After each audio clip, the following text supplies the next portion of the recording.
Good morning.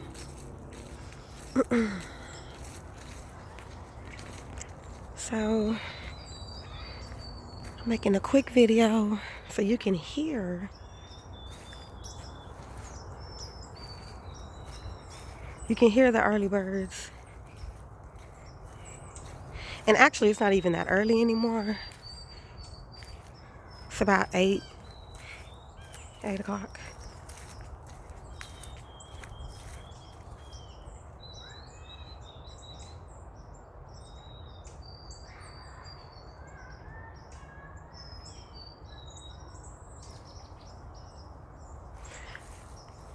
It's beautiful, isn't it? So you can hear mama birds. Hopefully you'll see one fly by, but you can hear mama birds as they're teaching, mama and daddy, mama and daddy birds as they're teaching their children the bird calls.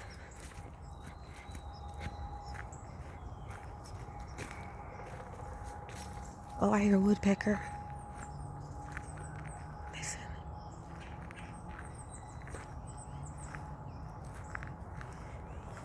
And so, as we go into what is a witch and who is goddess, it's going to be very important that you start reacclimating your senses to your environment. Definitely nature, because nature is the first church. Nature is the first church. That's the first way that we worshiped and we honored the great spirits that created all in the natural world and much of the unnatural world, because they inspired it or they allowed it. He, she, it, them, they, the others, the watchers and the angels and the demons, the titans, Olodumare, whatever you choose to call that which you do not see here, see in its anthropomorphic state, or rather in its esoteric, in its etheric state. We anthropomorphize it, which simply means we give it human shape and form so that we can better understand it, because our mind cannot conceptualize. Ooh, ferns. Our mind cannot conceptualize the greatness that has the capability of creating this world. But anywho, as we go into what is a witch and who is goddess, it is very important that if you truly want to begin understanding what it is to craft and to mold and shape your life and the energies that affect you and influence you, and change your circumstances and situations to get closer to your ultimate goal, because many of us are off track, and that's life. You know, we weren't born as king and queens of this world as far as financial resources go, and so much of our lives are determined by other people, whether we admit it or not. However, again, if you plan on being a powerful crafter, you're going to have to admit some things to yourself. And so we admit it and then we problem solve for it. And so again, part of that problem solving is going to require that you attune your senses to your environment. And Earth is where we live. It's where we get our food from. It's where we get our air from. It's where we get our water from. It's where we return when our body no longer carries breath. And so to not know it, to be afraid of it, to not seek to understand it, to not want to attune. And when I say attune, what I mean is your eyes see the color green. Look at all the different color greens. You see one green that the sun reflects off. You see another green in the shadows. You see some green that's turning brown, right? You see some black. Right now it's fall, and I'm in north, well, not north really, but south north. I am near Austin, wherever that is. See, look at me. I need to acclimate myself to some geography, to some directions. But where I am now is more so piney woods. That's what you're really going to see mostly around here is piney woods. And so it's not too much other colors. You don't see really any purples and blues and yellows because it's fall. And that's not the type of forest I'm in.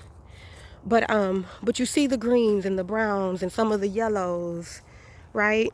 So that's my eyes readjusting. I stare at a computer screen right now as part of my career. And so I need to be out here so my eyes can see some 3D and some natural colors, right? My ears. I'm so used to hearing generators and engines and horns and chatter. This out here is allowing my ears to readjust to just peace. And the birds and the bugs and the rabbits and the squirrels as they run from me or as they mind their business. The snakes. My nose, my smells.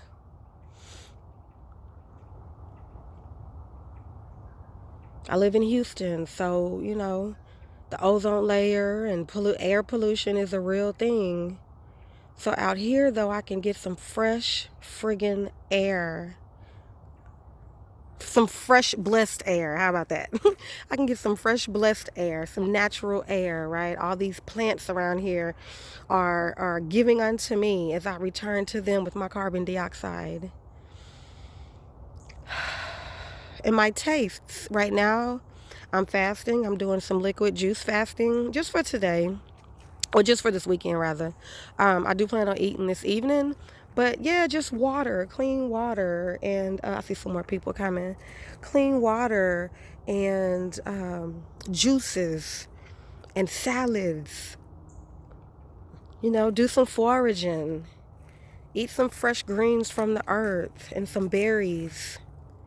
And then just touching the leaves, touching the trees, right?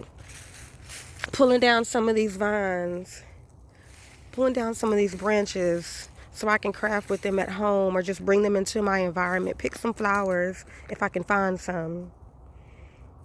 So this allows my brain to process information quicker on the level it's supposed to process information. The city dulls your senses, believe it or not. Whereas our survival mechanisms may be engaged as far as each other, right? Determining threats from each other. Our mind doesn't process like it would on pure oxygen, like it does on pure sunlight, like it does on pure smells and sounds. And so this is the type of life that we're wanting to bring back into our beings if we really want to get serious about our crafting. So I have some walkers on this trail. Let me greet them to say peace and keep on moving. So yeah, you don't have to come to the forest, but go to the park. Go to the park and make yourself spend about 2 hours. If you're just sitting on a bench, fall asleep, take a nap, that's something, okay? All right, peace.